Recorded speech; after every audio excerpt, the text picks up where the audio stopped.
Only on RTV6. New exclusive video tonight of that brawl at Castleton Square Mall. A viewer, Dominic James, was inside the mall yesterday, captured this on his cell phone.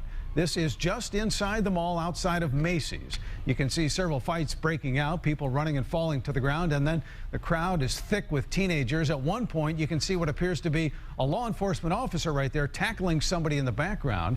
You can watch the full video on our website, theindychannel.com. This brawl now has Metro Police stepping up security at Castleton Square Mall. Expect to see more police officers there, at least for the next few days. Today, the faith-based 10-point coalition is also offering help. Leaders say the problem needs to be addressed before it's too late. RTV6's Tanya Spencer has that story. Sunday, as the mall opened, it was business as usual and quiet, a stark contrast to what Castleton Square Mall shoppers experienced just hours before.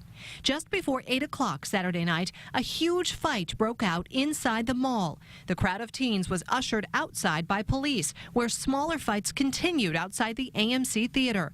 That's where arriving officers reported hearing a gunshot coming from the unruly crowd. Some witnesses tell us they were afraid for their families and won't be returning to the mall anytime soon.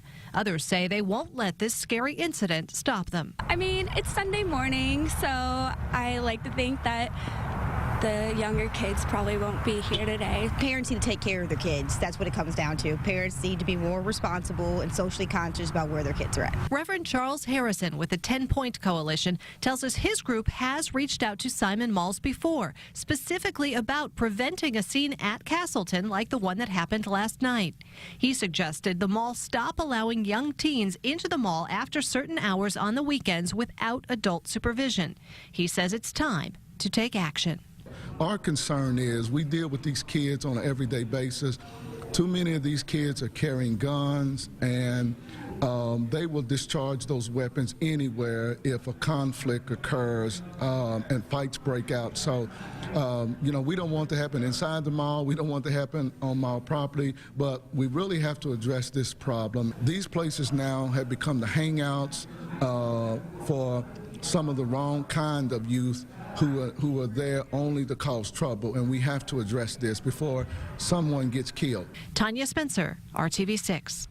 And believe it or not, no reports of injuries from that fight. Metro Police have made no arrests. Simon Properties, who owns the mall, told us no comment.